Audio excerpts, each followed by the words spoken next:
Oi, gente, vocês já ouviram falar de alguns empresários que o negócio deles é compra e venda de imóveis, ou mesmo aqueles que compram imóveis em leilões?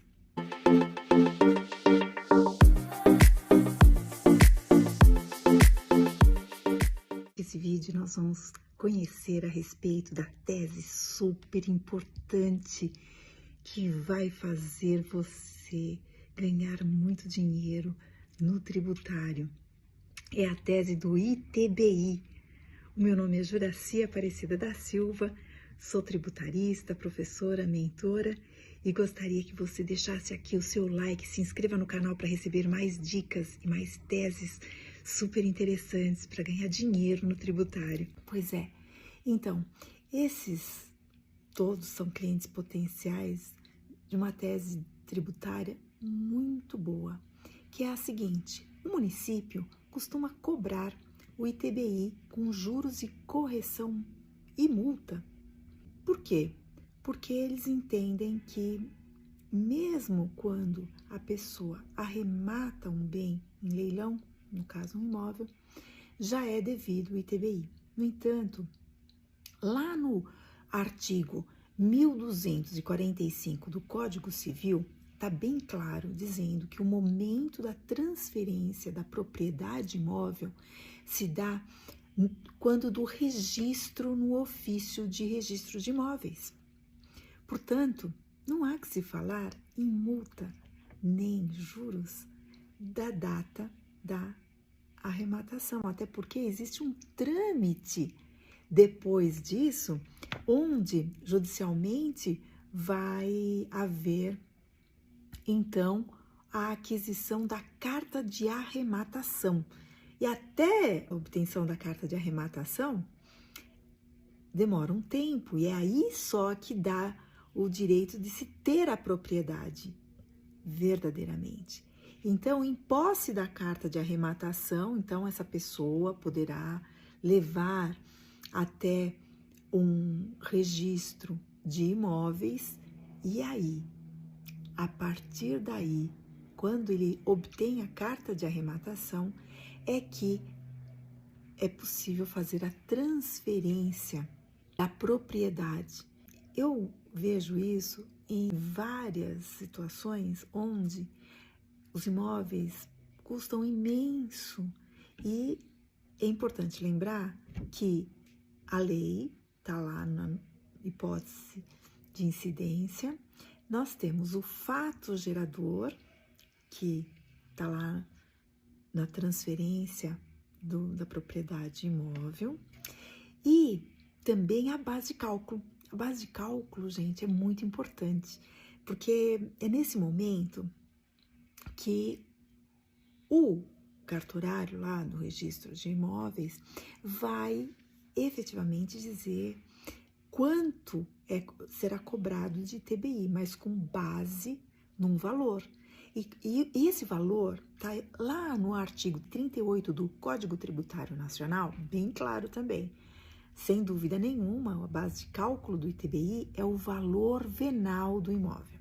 O que ocorre é que a prefeitura, até existe um decreto que passou a estabelecer o valor de referência, que é um outro valor diferente do valor venal do imóvel. Então, nós temos que estar atentos. Por quê? Porque nós sabemos que é o valor venal do imóvel que é a base de cálculo, ou o valor da arrematação, o que for maior. E no caso de promessa de compra e venda, é muito comum até pessoas físicas fazerem a aquisição de grandes propriedades e a base de cálculo, então, vai ser ou o valor venal ou o valor da aquisição. É importante lembrar também que quando se tratar de uma promessa de compra e venda, bom, um contrato de promessa de compra e venda não é uma transmissão. Pode acontecer ou não, como qualquer outra promessa. Portanto, também não é daí que se calcula o fato gerador para a incidência do ITBI. Ah, mas agora o já foi pago, o que fazer? É só ingressar com uma ação de repetição de indébito, ou seja, você vai restituir o que foi pago a maior. Aqui em São Paulo tem um decreto, o decreto 55.196 de 2014, que fala do valor de referência, valor venal de referência, que é diferente do valor venal, e é calculado em cima do valor venal que aparece no IPTU. Ele é fornecido, então, pela Prefeitura de São Paulo. Para consultar esse valor, é importante que se tenha a data da transmissão, porque assim já calcula a multa. E aí que nós temos um informativo de jurisprudência aqui de São Paulo com relação ao fato gerador do ITBI, que é o registro no ofício competente para a transmissão da propriedade do imóvel. Teve um processo que inclusive foi julgado pelo ministro Herman Benjamin, da segunda turma, por unanimidade. Foi julgado agora, 19/4/2022, e um contribuinte, ele impetrou um mandado de segurança no Tribunal de Justiça de São Paulo com o objetivo de afastar a exigência do ITBI. Então, mesmo antes de pagar o tributo, ele ingressou com o mandado de segurança, porque a exigência era feita quando da escritura de compra e venda, da cessão de direitos. E então ele usou o argumento da sua ilegalidade e obteve a medida liminar para a suspensão da exigibilidade do imposto, bem como, posteriormente, a concessão da segurança. Então, de acordo com a decisão do Tribunal de Justiça daqui de São Paulo, a simples cessão de direito levada a efeito por escritura de venda e compra, sem o registro, não constitui fato gerador do ITBI. E a prefeitura, ela recorreu dessa decisão, mas teve o seu apelo improvido e o recurso extraordinário inadmitido, ensejando assim a interposição de um agravo do Supremo Tribunal Federal. O ministro Fux, ele conheceu do agravo e o agravo foi desprovido.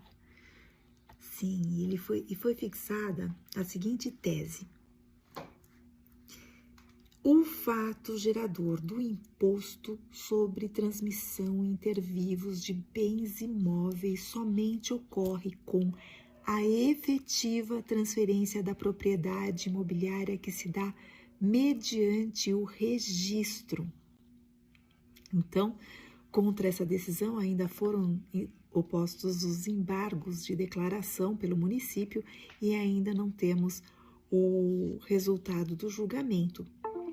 Mas nós já temos efetivamente uma tese muito boa, até por conta de que o Supremo Tribunal Federal já tem essa questão muito pacificada. Então, essa decisão, ela certamente vai se consolidar nesse sentido e se reafirmar aí, afetando inclusive a repercussão geral. Sobre o mérito dessa questão, faz-se necessária a interpretação do artigo 156, inciso 2º da Constituição Federal, para que vai dar competência ao município para ele instituir, esse ente da federação, instituir o imposto sobre transmissão inter vivos a qualquer título de bens imóveis, direitos reais sobre imóveis, bem como a cessão de direitos e a aquisição, em consonância com o artigo 1245 do Código Civil. E esse é o detalhe, gente, porque no 1245 do Código Civil dispõe que a transferência da propriedade imobiliária só ocorre com o respectivo registro do título translativo do competente registro de imóveis. Então, se o TBI incide sobre a transmissão de bens imóveis e essa transmissão só se dá com o respectivo registro na serventia imobiliária, então será esse o fato gerador do ITBI, conforme a acertada decisão da Suprema Corte. Então, espero que tenha aproveitado bastante, porque essa tese é muito interessante. Até mais.